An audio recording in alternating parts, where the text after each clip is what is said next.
और उस पेड़ को गिरा देगी। ऐसी हमारा व्यक्तित्व होता है आज के इस शिक्षा के युग में, जिसमें बाहर में हम खूब पनपते हैं, खूब फैलते हैं, खूब विस्तार करते हैं, लेकिन भीतर में खोखले रह जाते हैं। यह हमारी शिक्षा की बहुत बड़ी कमजोरी है, बहुत बड़ी कमी है। इसीलिए हमें आवश्यकता किसकी है? शिक्षा प्रबंधन की। शिक्षा तो प्राप्त कर ली, लेकिन उसको आप मैनेज करें, उसको व्यवस्थित करें, उसका प्रॉपर एप्लीकेशन लाइफ में हो। तो हम कह सकते हैं कि हाँ, हमारी शिक्षा जो हमने प्राप्त की है इतना श्रम दे करके, 17 साल 20 साल पढ़ करके, तो शिक्षा हमारे जीवन में वास्तव में उपयोगी बनेगी। तो इसीलिए इस विषय को हल्के में नहीं लेना, इस विषय को बहुत गहराई में लेना, क्योंकि जीवन का पूरा विकास किस पर निर्भर करता है? हमारी शिक्षा पर निर्भर करता है। ये शिक्षा अधूरी है, शिक्षा गलत है, तो पूरे जीवन का विकास अवरुद्ध हो जाएगा। तो इसीलिए अपन शिक्षा प्रबंधन इस विषय को आप प्रारंभ कर रहे हैं, ये मान करके कि ये कहानी जो आपको सुनाई ये सिर्फ एक परिवार की नहीं है, ये हमारी भी है। आज कहते हैं कि यदि 4 समझदार लोगों को एक सोफे पर बिठाना है तो बहुत मुश्किल है, पर एक चादर पे 4 भिखारियों को बिठाना है तो बहुत आसान है। कारण क्या है कि बुद्धिजीवी एक साथ जी नहीं सकते। हमारी शिक्षा ही हमारे आपस में सुमेल होने में दिक्कत पैदा कर रही है, संप होने में दिक्कत पैदा कर रही है, प्रेम होने में दिक्कत पैदा कर रही है। आज परिवार में भी आप देखें, यदि सर्वे करें तो एक पढ़ा लिखा और दूसरी अनपढ़ है, तो कई लोग उसको प्रेफर करते हैं। कई लोग बोलते हैं कि पत्नी ज्यादा पढ़ी लिखी नहीं लाना, क्योंकि उसका ईगो बढ़ जाता है। तो ये सब जो समस्याएं, ये भी सॉल्यूशन नहीं है जो अपन कर रहे हैं। अनपढ़ होना भी एक समाधान नहीं है। पढ़ाई लिखाई तो आवश्यक है, लेकिन सही पढ़ाई लिखाई आवश्यक है। उसके लिए हमें अब स्कूल कॉलेज की आवश्यकता नहीं है, अब पढ़ाई वहां की बाकी नहीं है, अब पढ़ाई यहां की बाकी है। अब नैतिक शिक्षा की आवश्यकता है, अब आध्यात्मिक शिक्षा की आवश्यकता है, जिसके बल पर हम अपनी जीवन की जो कमियां हैं शिक्षा के द्वारा जो हमने प्राप्त की, उन कमियों को अब हम दूर कर दें। तो उस लक्ष्य से अपन शिक्षा प्रबंधन इस विषय को अब प्रारंभ करने जा रहे हैं। शिक्षा प्रबंधन जब ये विषय प्रारंभ होता है तो सबसे पहले प्रश्न उठता है कि आखिर शिक्षा क्या है? फिर किसे कहें शिक्षा? शिक्षा क्या चीज है? बताइए, शिक्षा क्या चीज है? शिक्षा मतलब सीखना, टू लर्न। ये शिक्षा की बिल्कुल प्राथमिक परिभाषा है, प्राथमिक अपन कहें पर्यायवाची शब्द है, सीखना, टू लर्न। सीखते समय क्या होना चाहिए? विनय होना चाहिए या अहंकार होना चाहिए? विनय होना चाहिए। जबकि आज हम जो शिक्षा प्राप्त कर रहे हैं उसकी बुनियाद में अहंकार है, बुनियाद में अहंकार है। बारासिवनी जैसे छोटे से गांव में एक बार जाना हुआ और कुछ समय रहना हुआ।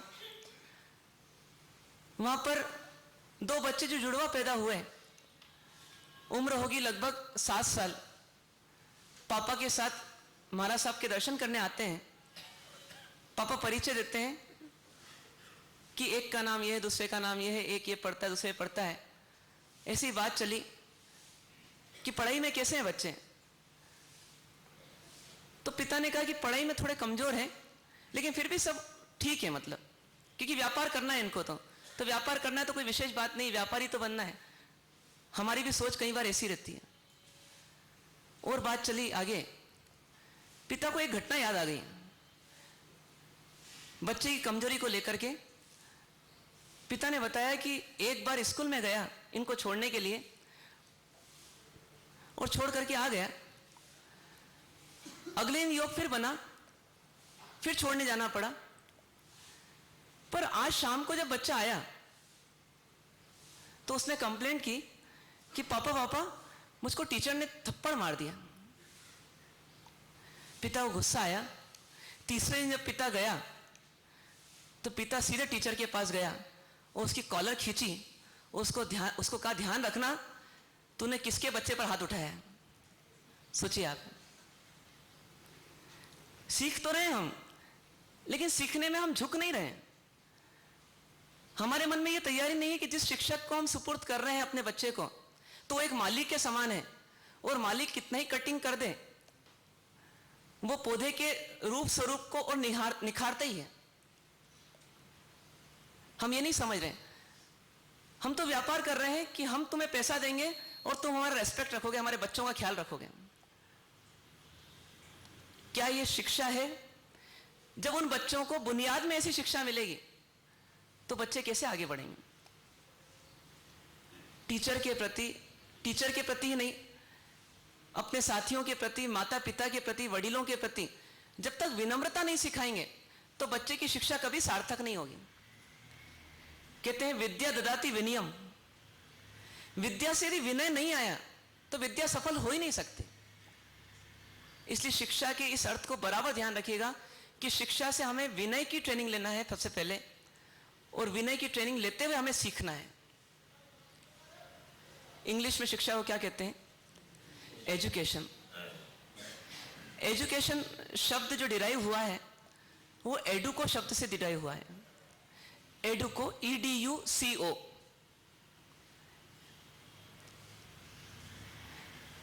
ई plus duco equal to educo. E का अर्थ होता है अंदर से, डुको मतलब निकाल कर देना। ई मतलब होता है अंदर से, डुको मतलब होता है निकाल कर देना। शिक्षा यानी ज्ञान।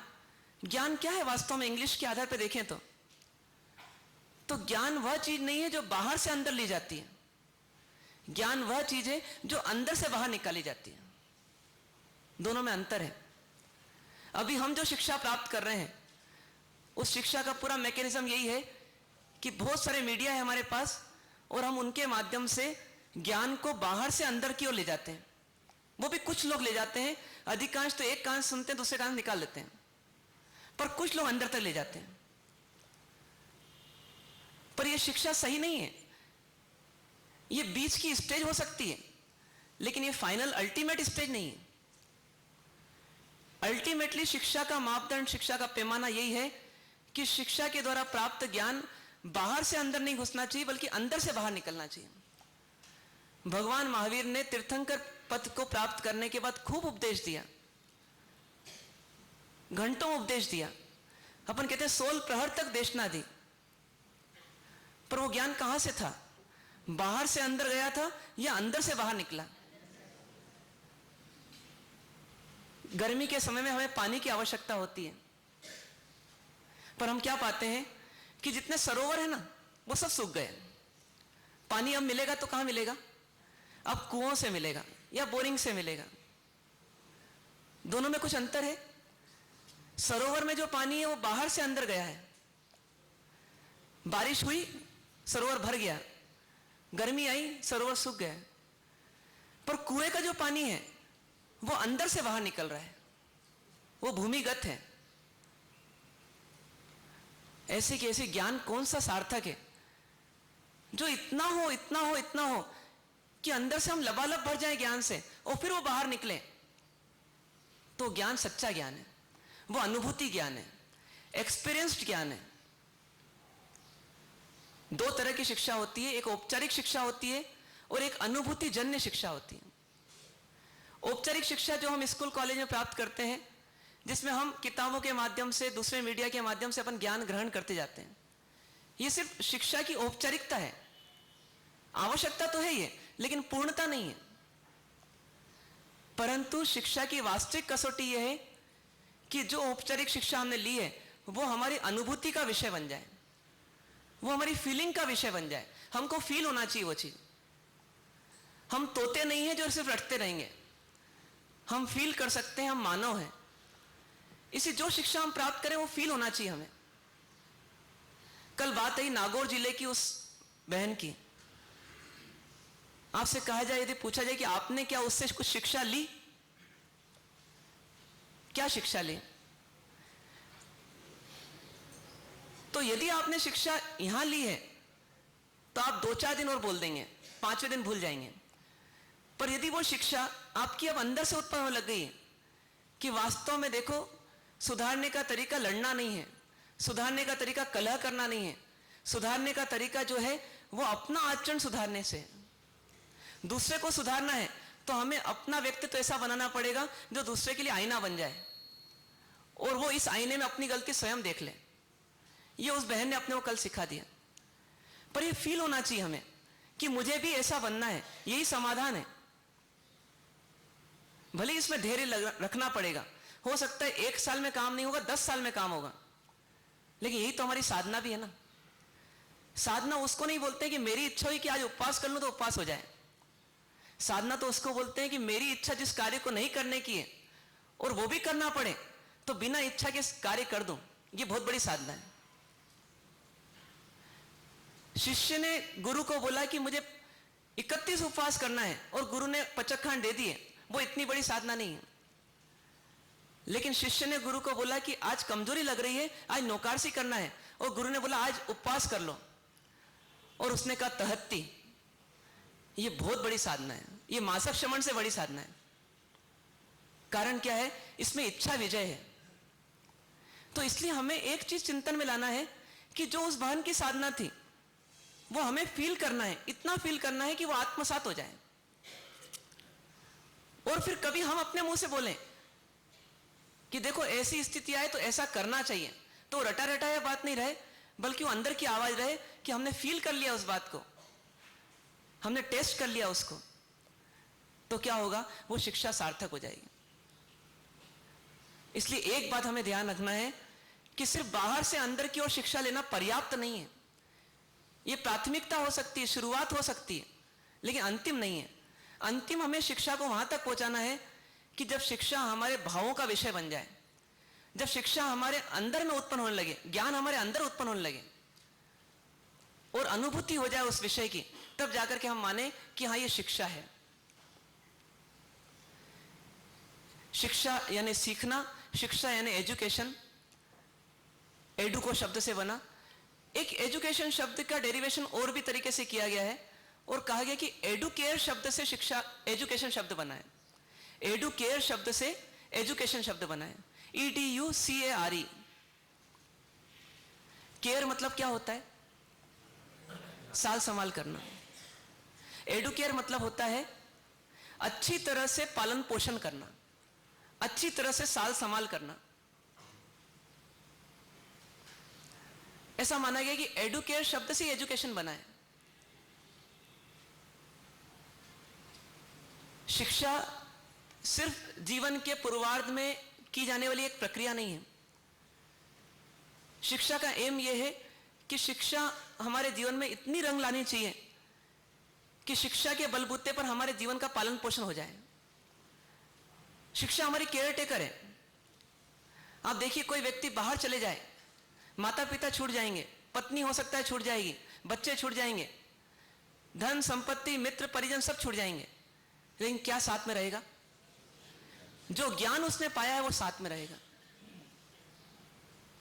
महात्मा गांधी का उदाहरण आता है कि जब इंडिया से अफ्रीका की ओर जा रहे थे तो मां की हिम्मत नहीं हुई आज्ञा देने की। समुद्र पार करके तुम चले जाओ, ऐसा मां कह नहीं सकती थी।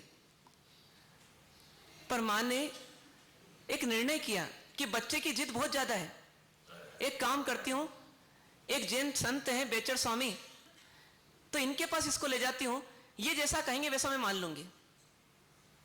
और निर्णय कर लिया। जैन संत ने कहा कि यदि तुम जाना ही चाहते हो तो तुम 3 चीजों को बराबर प्रतिज्ञाबद्ध कर लो, यदि तुम करते हो तो मुझे फिर कोई आपत्ति नहीं। कौन कौन सी 3 चीजें? शराब, मांस और स्त्री। ये 3 चीजों का तुम त्याग कर दो और बराबर अपने सदाचार से जीवन जीने के लिए तैयार हो जाओ तो मुझे कोई दिक्कत नहीं है। और मां को भी कह दिया यदि 3 चीजों की प्रतिज्ञा लेते हैं तो कोई आपत्ति नहीं, इनको भेज देना चाहिए।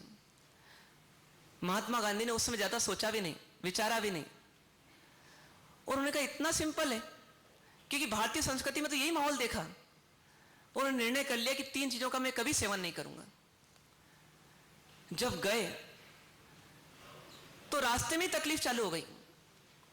जहाज में जब बैठे तो जितने अंग्रेज थे, जितने बाहर के विदेशी थे, वो बिना मांसाहार के भोजन नहीं करते। और उस समय की ऐसी मान्यता थी कि मांसाहार से शरीर पुष्ट होता है, शाकाहार से शरीर कमजोर होता है। बार बार दबाव आया स्थिति यहां तक आई कि चीज मुंह तक आ गई, लेकिन बस उस प्रतिज्ञा ने उनको बांधे रखा। आखिरी में उन्होंने एक बार हिम्मत जुटा करके कह दिया, जो लोग बहुत ज्यादा जिद कर रहे थे, बार बार जिद कर रहे थे कि भाई हो सकता है आपका परामर्श सही हो, मैं आपकी मित्रता का कायल हूं, लेकिन बस मेरी एक प्रतिज्ञा है और उस प्रतिज्ञा को मैं भंग नहीं कर सकता। इतना ही नहीं, स्त्री सेवन का भी कई बार मौका आया, वो खुद अपनी आत्मकथा में लिखते हैं, लेकिन उसके बावजूद इस प्रतिज्ञा ने उनको रोके रखा। और अपन जानते हैं वो कहां से कहां पहुंच गए। सोचिए आप, उस विदेश में जाकर के उनका साथी कौन था? उनका ज्ञान था। जो 3 चीजों का ज्ञान उन्होंने प्राप्त किया जीवन में और उसको अप्लाई किया जीवन में, तो उनका साथी बन गया, उनका सुरक्षक बन गया। जीवन में ज्ञान सिर्फ बाहरी दिखावे के लिए नहीं होता है, ज्ञान तो अंदर के हृदय को पुष्ट करने के लिए होता है, मन को पुष्ट करने के लिए होता है। ज्ञान के माध्यम से मन को नियंत्रित किया जा सकता है। जिस मन को लगाम लगाना किसी और साधन की बूते की बाहर है, एकमात्र ज्ञान ही है जो मन पर अंकुश लगा सकता है। इसलिए ज्ञानियों ने वहां तक कह दिया, परमम नाणम तवो दया। तुम खूब तप करना, खूब त्याग करना, सब कुछ करना, लेकिन सबसे पहले क्या प्राप्त कर लो? ज्ञान प्राप्त कर लो। ज्ञान पथ प्रदर्शक है, दिग्दर्शक है, हर समय हमें सही और गलत का भेद कराता है। इसलिए ज्ञान